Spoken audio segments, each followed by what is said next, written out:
Precisa.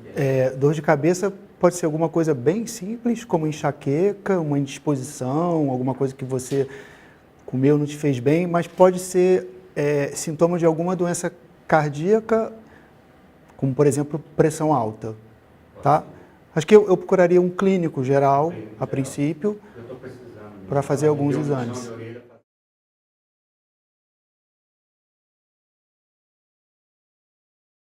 Percentual depende muito, né? Depende muito de que você tenha também de doença associada.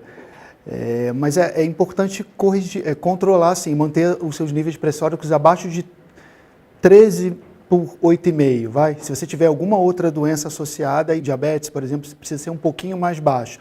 Mas uma importância em percentual é difícil de eu te responder isso. É o que eu falei, o que você precisa se preocupar é ter os seus fatores de riscos controlados e o menor risco possível, né?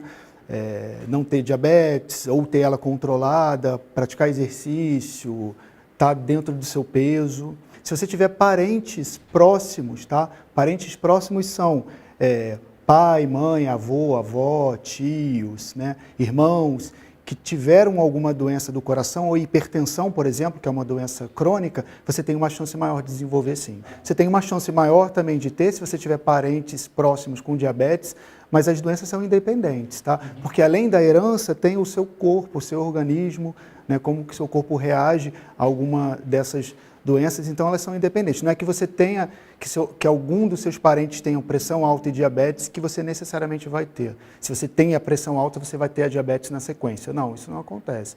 Agora, os hábitos saudáveis, sim, que às vezes você tem uma predisposição a desenvolver a doença, né, pela herança da família, aí você está obeso, não faz exercício, fuma, então aí você aumenta a chance da doença aparecer.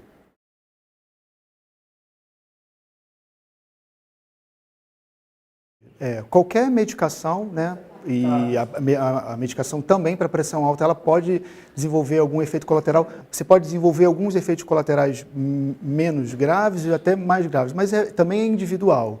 Tá? Então, ninguém melhor que seu médico de confiança para poder estar te orientando em relação a isso. Mas você pode ter sim, tanto quando você começa a usar o remédio ou quando você troca de medicação, você pode ter alguns efeitos colaterais. Que às vezes eles podem até desaparecer com o uso contínuo do remédio, viu? Nem sempre aumentar a dosagem do remédio ou trocar a droga quer dizer que tem piora da doença. Não, isso não. E os remédios também, eles são diferentes. Existem classes diferentes dos remédios. Então, os 5 miligramas, por exemplo, do amlodipina não é igual a 50, por exemplo, miligramas do losartano. Então, não quer dizer que você passou de 5 para 50 que a sua doença está piorando. Não, isso não tem nada a ver.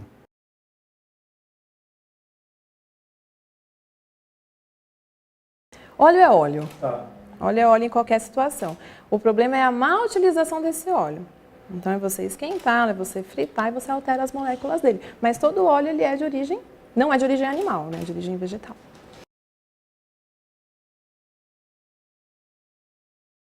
A uva, né? Ela perguntou se é verdade que o vinho, o tinto, faz bem ao coração. Faz bem, porque tem a uva.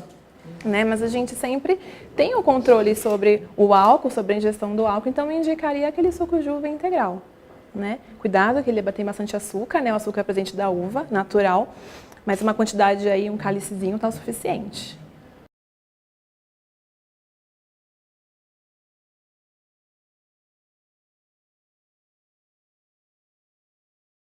O remédio para baixar colesterol pode dar um pouquinho de efeito colateral nas enzimas do fígado. TGO, TGP ou CPK, que a senhora falou, que aí o CPK já é uma enzima muscular. Mas existe até um determinado valor das enzimas do fígado ou dessa CPK que a senhora pode continuar tomando o remédio, que isso não vai lhe trazer problema algum. Tá?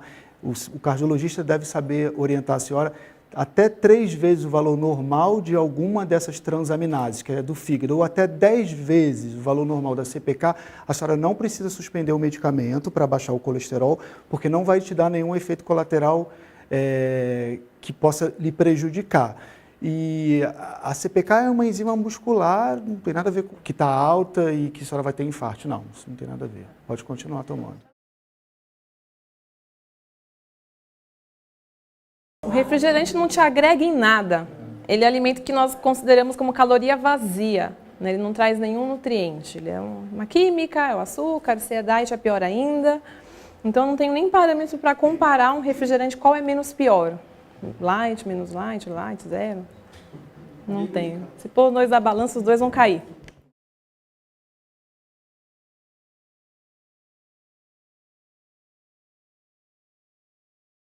Ele tem uma quantidade estabelecida, ele também pode ser prejudicial. Então nós estabelecemos até 150 ml por dia, tá bom? Do café. Aí ele é benéfico, aí você aproveita os benefícios dele. Mais que isso já fica uma dose viciante, ele é muito estimulante, né? Então pode ter uma aceleração cardíaca, pode alterar a sua pressão.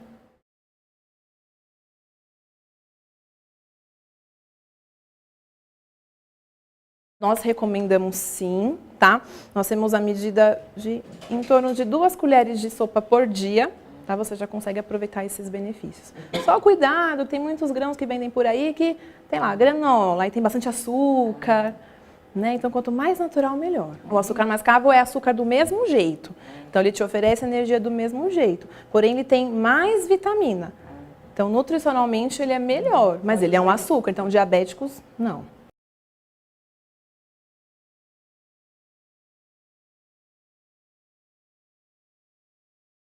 Porque quem tem alguma dessas doenças em algum território, né, alguma dessas doenças circulatórias, tem uma chance maior de desenvolver doença nos outros territórios.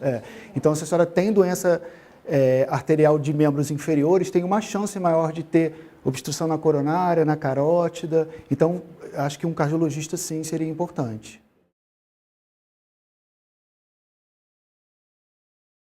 Você pode todos os dias, sim, porém na quantidade certa.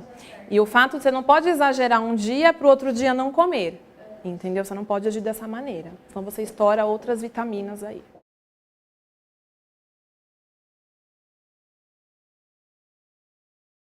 Uma dosagem, como a doutora Patrícia falou, mais ou menos uns 150 ml, que aí vai o quê?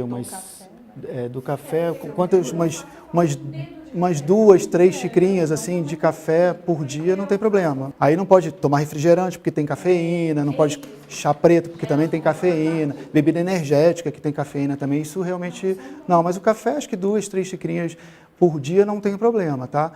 Porque o excesso sim, porque daí a cafeína pode piorar as arritmias.